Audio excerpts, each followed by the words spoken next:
Alright, here it is. It's fucking nighttime. It's 11:24. I'm in the dark because I'm in the car. I'm in the Camry. And I kept saying I was going to drop this review on Tuesday when I hit 24,500. And I'm at 24,514 right now with a total average of 42.9 mpg over the course of 24,514 miles. I have not reset that. I might have reset it once when I first got the car on accident, messing around with the buttons. But yeah, so basically, let's just get straight into the review because I kept saying I was gonna do it, and it's nighttime, so better late than never, right? It's not the end of Tuesday yet, still Tuesday. So yeah, I just want to basically talk about my experience with the car and pretty much what I like about it, what I don't like, from a personal point. So when I first got the car, I'm gonna be honest with you, I kind of regretted it a little bit because of how expensive it was, but it wasn't really because of the car payment itself. It was because of the car insurance. So the car, I want to say after warranty and everything came out to around 50 grand, and then after interest, so I think in total 52,000 if I wait the whole 5-year term. I got the car for, so I got the car for 60 months at 5% or 4.99. That Cummins is roaring, second gen Ram. But yeah, so I got the car for $52,000 total, let's say. And then the first 6 months of insurance was stupid expensive, like 4,800 or some shit like that, probably even more, honestly. And the second round of insurance again was 4,000 something. And then my third round of insurance again was still 4,000 something, but at least it's starting to come down now. It was closer to 4,300, 4,400, I want to say, than anything higher than that, which is still super duper expensive. So with those 3 payments alone that I did, well, a ton of payments, but those three times of insurance renewal I had to do, I've spent over 13,000 on insurance, probably closer to 14,000. Which is really insane when you think about it, because that's how much money I put down on my car. I put 10,000 down on my car. So if you really think about it like that, I could basically fucking buy a whole nother Camry at that rate and pay for it too. I could pay for 2 Camrys at that rate, So yeah, the insurance is one thing that's super killer. So that's gonna always be the biggest thing I mention on these reviews until my insurance comes down. And now, meanwhile, I'm only 22. I'm about to turn 23 in October here soon. So I'm still rather young. So I know that's why my insurance is super high, but still, it's just not fair because it's a new car. It's not even a sports car. It's a fucking Toyota Camry. So why am I paying so much money in insurance? So yeah, that's always going to be a big part of the review, is the insurance money that you're spending, because I want anyone else who's around my age to understand that it's not the best idea to buy a new car, but it's also not the worst, because it's a fucking new car, and as long as it doesn't have any recalls or blows up on you and you get a premature death, it's not the worst thing. I mean, it's nice, it's comfortable, I enjoy it a lot.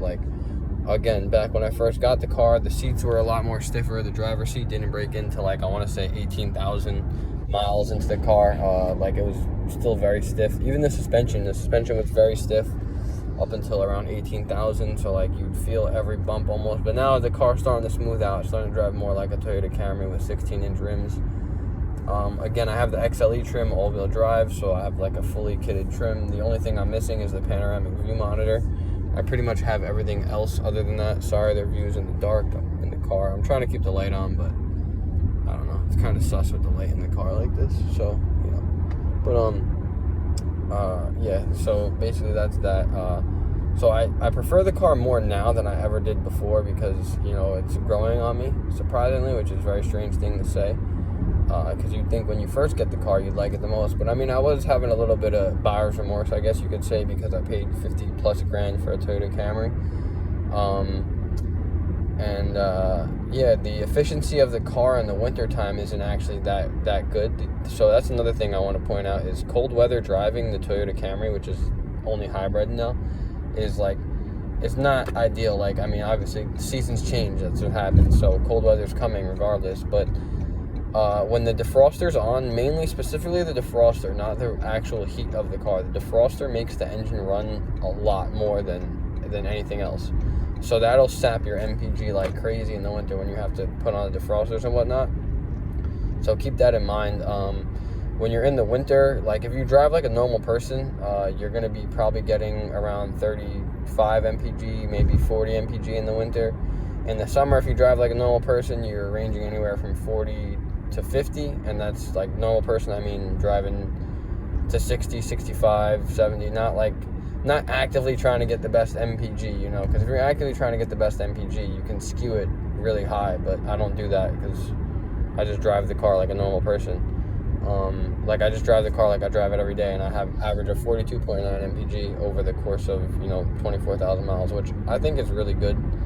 I know I can't complain because I just be driving the car like I said. And a few other things. So sport mode, eco, and normal, so the 3 drive modes that you have. Normal mode is obviously normal mode. Eco mode, it makes you lose a lot of power, so like you're lugging the engine a lot. So in my personal opinion, eco mode is never something I go in. For one, it doesn't really save you any type of fuel economy whatsoever, especially not over normal mode. I haven't done enough testing to 100% confirm that sport does better MPG, but again, I'm pretty sure if you drive the car in sport mode and you want to save MPG, like you don't want to drive it in sport mode, you just put it in sport mode for the extra handling or whatever. I'm pretty sure you can get better MPG than eco mode, because in eco mode, when you try to pass somebody, there's no passing power. You got to step on the gas. You bring the car up to over 2,000 RPMs, and then you can finally start accelerating. Once you bring it over 2,000 RPMs, it's got like fucking zero efficiency. Whereas in like normal mode, I never pass 2,000 RPMs. I can hit like 70 miles an hour under 2,000 RPMs just coasting. Like it just pulls forever. In eco mode, like it won't do that. Like you're very neutered in eco mode. In sport mode, one of the coolest things about new cars is the fact that it comes with 3 different drive modes, because they're actually very different. Eco mode is very loose in the steering wheel, and you can tell it's eco mode. The engine doesn't have that kind of power. Like you can tell it's neutered. Normal mode, it drives like a regular Toyota Camry. Like I can't iterate that enough. Like I have a 2005 Toyota Camry XLE, which I still personally believe is the best car, even more comfortable of a ride than this one. I haven't driven it in a while, and maybe I'm still biased, but it's on 16-inch rims. This one's on 18 with low-profile tires. The 2005 Camry is on 16-inch rims, with regular tires. So I feel like that one rides a little bit better. Still, like, again, I haven't driven it in a while, and it's really old with 200,000 miles on it. I mean, not really old, but 200,000 miles is nothing for a Camry. But, to me, I think that car still was a little bit more comfortable in a sense of comfortability. Like hitting the bumps on the road, it was more gushy, like because it was on 16-inch rims. I'm on a gigantic rim now. So again, another thing too to mention is the LE trim of the Camry is the best one to buy. The 2025 Camry LE is the best trim to buy. The small rim 16, it saves you the most MPG. So if you're really looking for an eco car and you want to see that 50 MPG mark, get the LE trim, and they're a lot cheaper and a lot more affordable and a lot more worth it, because the XLE doesn't really come with much that's different. Like I have this nice interior, which no one likes this material apparently besides me. I love it. I think it's awesome. I love the white interior too. I think it's much better than red or black. Black is boring and red is for sports cars. This is a family car. It's slow. It should have had tan as a second option. Not red and white, but whatever. That's besides the point. That's something I don't like. I would have preferred tan, but I got what I got. I'm not really too upset. I do like the white/light gray, like I said, and I do enjoy the accents.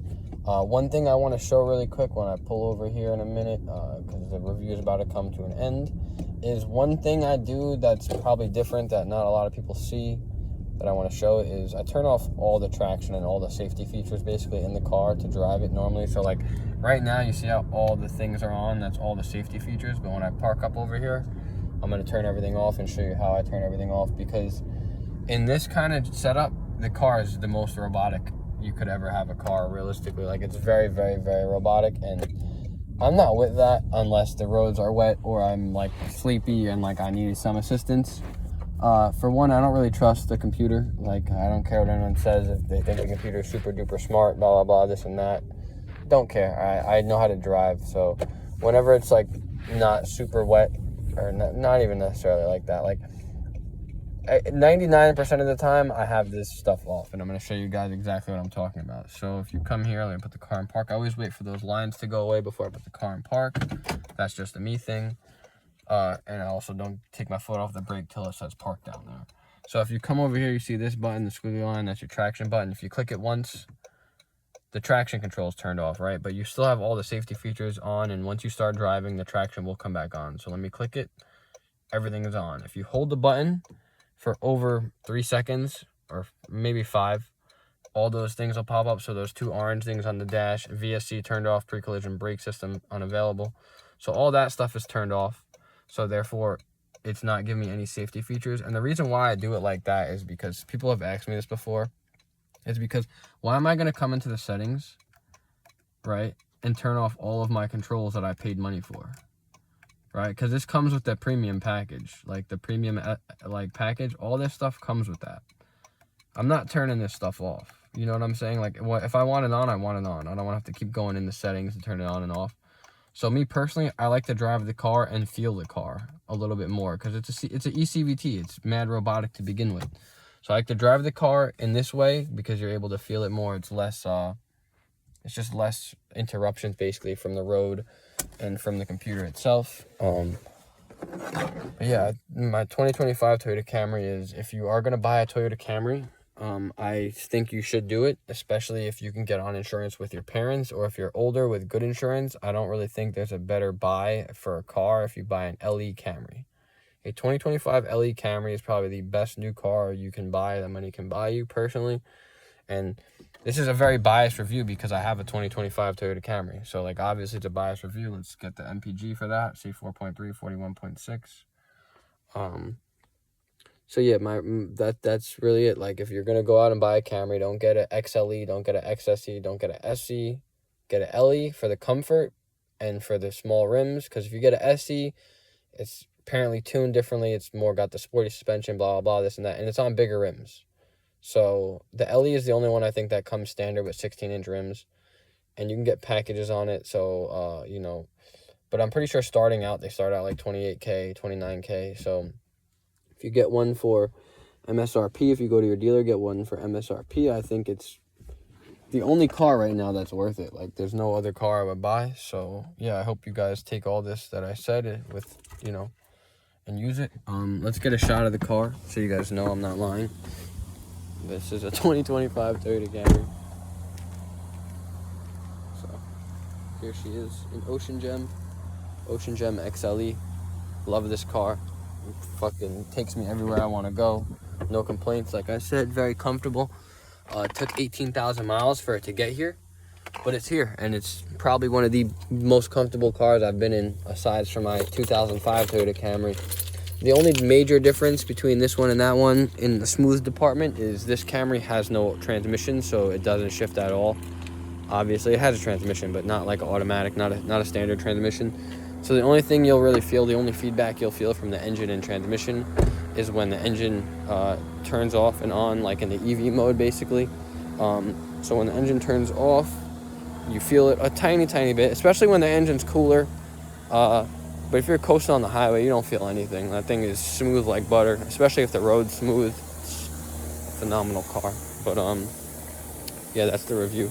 It's a little bit longer than I wanted it to be, but I think I covered a lot and I got some good points out. So yeah, I hope you guys enjoy and watch it. Thank you.